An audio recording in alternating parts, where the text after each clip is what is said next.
হয়তো মিলন আঙ্কেল উঠে যাবে, আর না হয় হচ্ছে যে আমাদের পরীক্ষার রুটিনটা সুন্দর মতো পিছিয়ে দিয়ে স্থগিত করা হবে। বরং আমাদেরকে ফার্মের মুরগি বলা হয়েছে। আমাদের দাবিটা হচ্ছে আমাদের যেই শিডিউল করা হয়েছিল, পরীক্ষার রুটিনটা করা হয়েছিল, ওইটা যেন পিছানো হয়। কারণ বন্যার কারণে আমাদের বর্তমানে অনেক জায়গার অবস্থা খুবই খারাপ, যে কারণে অনেক শিক্ষার্থী হচ্ছে পরীক্ষা দিতে পারছে না। আবার অনেক শিক্ষার্থী মানে প্রশ্ন এমনভাবে হার্ড করা হচ্ছে, সব জিনিস নিয়ে আমাদের এমন এক অবস্থা হয়েছে। আমাদের দাবি হচ্ছে হয়তো মিলন আঙ্কেল উঠে যাবে, আর না হয় হচ্ছে যে আমাদের পরীক্ষার রুটিনটা সুন্দর মতো পিছিয়ে দিয়ে স্থগিত করা হবে কিছুদিনের জন্য। বর্তমানে বন্যার অবস্থা যাতে শেষ হয়, তারপরে যাতে আমাদের এই দাবিটা মানে পরীক্ষাটা আবার শুরু করা হয়।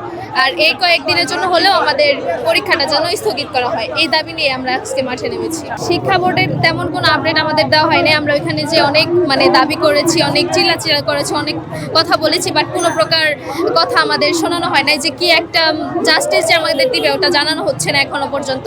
যদি এটা জানানো হতো তাহলে অবশ্যই আমরা সব কিছু ছেড়ে চলে যেতাম। কারণ কালকের পরীক্ষা আছে অবশ্যই একটা, তো এটা যদি আমাদের বন্ধ না করা হয় তাহলে তো আমাদের একটা প্রিপারেশনের দরকার আছে। তো আমাদের মানে কি করবে না করবে এটা এখনো জানানো হয়নি।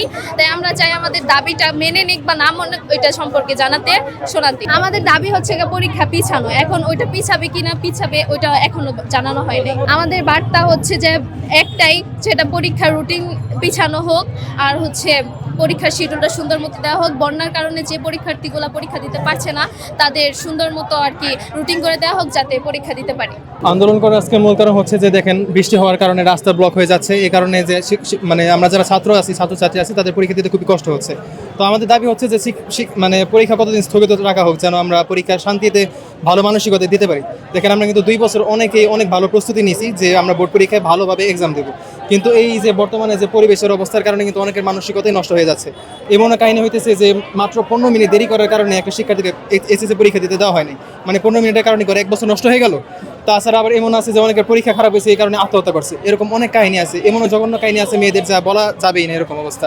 তো এরকম অবস্থায় যে আমাদের সামান্য একটা দাবি যে পরীক্ষায় 1 সপ্তাহ হোক, 10-15 দিন হোক স্থগিত রাখা হোক, এটাও তারা করতে চাচ্ছে না। বরং আমাদেরকে ফার্মের মুরগি বলা হয়েছে। এই কারণে আমরা আজকে এখন রাস্তায় নামছি। আমাদের দাবি একটাই, যে শিক্ষামন্ত্রী হয় শিক্ষা ব্যবস্থা ঠিক করুক, নাহলে উনি পদত্যাগ করুক। এটাই আমাদের দাবি।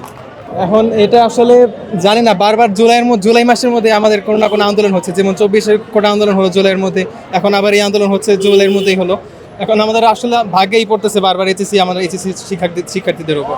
আবার আমাদের যেমন গতবার যত পরীক্ষা হয়েছে, সাজেশনে হয়েছে বা অটোবাস পাইছে, এখন আমরাই প্রথমে ফুল সিলেবাসে পরীক্ষা দিচ্ছি।